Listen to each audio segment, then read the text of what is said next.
जय माता दी मित्रों, आपके और आपके परिवार पर माता रानी की कृपा सदैव बनी रहे। दशा माता व्रत की कथा। प्राचीन समय की बात है। राजा नल और रानी दमयंती सुखपूर्वक राज्य करते थे। उनके 2 पुत्र थे। उनके राज्य में प्रजा सुखी और संपन्न थी। एक दिन की बात है कि उस दिन होली दशा थी। एक ब्राह्मणी राजमहल में आई और रानी से कहा, दशा का डोरा ले लो। बीच में दासी बोली, हाँ रानी साहिबा, आज के दिन सभी सुहागिन महिलाएं दशा माता की पूजा और व्रत करती हैं तथा इस डोरे की पूजा करके गले में बांधती हैं, जिससे अपने घर में सुख समृद्धि आती है। अतः रानी ने ब्राह्मणी से डोरा ले लिया और विधि अनुसार पूजा करके गले में बांध लिया। कुछ दिनों के बाद राजा नल ने दमयंती के गले में डोरा बंधा हुआ देखा। राजा ने पूछा, इतने सोने गहने पहनने के बाद भी आपने यह डोरा क्यों पहना? रानी कुछ कहती इसके पहले ही राजा ने डोरे को तोड़कर ज़मीन पर फेंक दिया। रानी ने उस डोरे को ज़मीन से उठा लिया और राजा से कहा, यह तो दशा माता का डोरा था, आपने उनका अपमान करके अच्छा नहीं किया। जब रात्रि में राजा सो रहे थे तब दशा माता स्वप्न में बुढ़िया के स्वरूप में आई और राजा से कहा, हे राजा, तेरी अच्छी दशा जा रही है और बुरी दशा आ रही है। तूने मेरा अपमान करके अच्छा नहीं किया। ऐसा कहकर बुढ़िया दशा माता अंतर्ध्यान हो गई।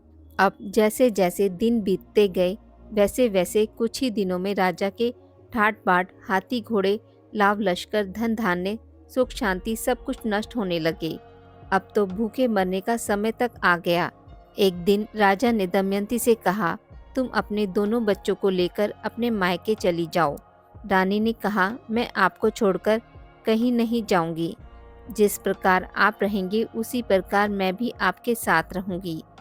तब राजा ने कहा, अपने देश को छोड़कर दूसरे देश में चलें, वहाँ जो भी काम मिल जाएगा वही काम कर लेंगे। इस प्रकार नल और दमयंती अपने देश को छोड़कर चल दिए। चलते चलते रास्ते में भील राजा का महल दिखाई दिया। वहाँ राजा ने अपने दोनों बच्चों को अमानत के तौर पर छोड़ दिया। आगे चले तो रास्ते में राजा के मित्र का गांव आया। राजा ने रानी से कहा, चलो हमारे मित्र के घर चले। मित्र के घर पहुंचने पर उनका खूब आदर सत्कार हुआ और पकवान बनाकर भोजन कराया। मित्र ने अपने शयन कक्ष में सुलाया। उसी कमरे में मोर की आकृति की खूंटी पर मित्र की पत्नी का हीरो से जड़ा कीमती हार टंगा था। जब मध्य रात्रि में रानी की नींद खुली तो उन्होंने देखा कि वह बेजान खूंटी हार को निगल रही है। यह देखकर रानी ने तुरंत राजा को जगाकर दिखाया और दोनों ने विचार किया कि सुबह होने पर मित्र के पूछने पर क्या जवाब देंगे। अतः यहाँ से इसी समय चले जाना चाहिए। राजा रानी दोनों रात्रि को ही वहाँ से चल दिए। सुबह होने पर मित्र की पत्नी ने खूंटी पर अपना हार देखा। हार वहाँ नहीं था। तब उसने अपने पति से कहा, तुम्हारे मित्र कैसे हैं जो मेरा हार चुराकर रात्रि में ही भाग गए? मित्र ने अपनी पत्नी को समझाया कि मेरा मित्र कदापि ऐसा नहीं कर सकता। धीरज रखो, कृपया उसे चोर मत कहो। आगे चलने पर राजा नल की बहन का गांव आया। राजा ने बहन के घर खबर पहुंचाई कि तुम्हारे भाई और भौजाई आए हुए हैं। खबर देने वाले से बहन ने पूछा, उनके हालचाल कैसे हैं? वह बोला, दोनों अकेले हैं, पैदल ही आए हैं तथा वे दुखी हाल में हैं। इतनी बात सुनकर बहन थाली में कांदा रोटी रखकर भैया भाभी से मिलने आई। राजा ने तो अपने हिस्से का खा लिया, परंतु रानी ने जमीन में गाड़ दिया। चलते चलते एक नदी मिली। राजा ने नदी में से मछलियाँ निकालकर रानी से कहा, तुम इन मछलियों को भूनो, मैं गांव में से परोसा लेकर आता हूँ। गांव का सेठ सभी लोगों को भोजन करा रहा था। राजा गांव में गया और परोसा लेकर वहाँ से चला तो रास्ते में चील ने झपट्टा मारा तो सारा भोजन नीचे गिर गया। राजा ने सोचा कि रानी विचार करेगी, राजा तो भोजन करके आ गया और मेरे लिए कुछ भी नहीं लाया। उधर रानी मछलियाँ भूनने लगी तो दुर्भाग्य से सभी मछलियाँ जीवित होकर नदी में चली गई। रानी उदास होकर सोचने लगी कि राजा पूछेंगे और सोचेंगे कि सारी मछलियाँ खुद ही खा गई। जब राजा आए तो मन ही मन समझ गए और वहाँ से आगे चल दिए। चलते चलते रानी के मैके का गांव आ गया। राजा ने कहा, तुम अपने मैके चली जाओ, वहाँ दासी का कोई भी काम कर लेना, मैं इसी गांव में कहीं नौकर हो जाऊंगा। इस प्रकार रानी महल में दासी का काम करने लगी और राजा तेली के घाने पर काम करने लगा। दोनों को काम करते करते बहुत दिन हो गए। जब होली दशा का दिन आया तब सभी रानियों ने सिर धोकर स्नान किया। दासी ने भी स्नान किया। दासी ने रानियों का सिर गूंथा तो राजमाता ने कहा, मैं भी तेरा सिर गूंथ दूं। ऐसा कहकर राजमाता जब दासी का सिर गूंथ ही रही थी तब उन्होंने दासी के सिर में पद्म देखा। यह देखकर राजमाता की आंखें भर आई और उनकी आंखों से आंसू की बूंदें गिरीं। आंसू जब दासी की पीठ पर गिरे तो दासी ने पूछा, आप क्यों रो रही हैं? राजमाता ने कहा, तेरे जैसी मेरी भी बेटी है जिसके सिर में भी पद्म था, तेरे सिर में भी पद्म है। यह देखकर मुझे उसकी याद आ गई। तब दासी ने कहा, मैं ही आपकी बेटी हूँ। दशा माता के कोप से मेरे बुरे दिन चल रहे हैं, इसलिए यहाँ चली आई। माता ने कहा, बेटी तूने यह बात हमसे क्यों छिपाई? दासी ने कहा, माँ मैं सब कुछ बता देती तो बुरे दिन नहीं कटते। आज मैं दशा माता का व्रत करूंगी तथा उनसे गलती की क्षमा याचना करूंगी। अब तो राजमाता ने बेटी से पूछा, हमारे जमाई राजा कहाँ हैं? बेटी बोली, वे इसी गांव में किसी तेली के घर पर काम कर रहे हैं। अब गांव में उनकी खोज कराई गई और उन्हें महल में लेकर आए।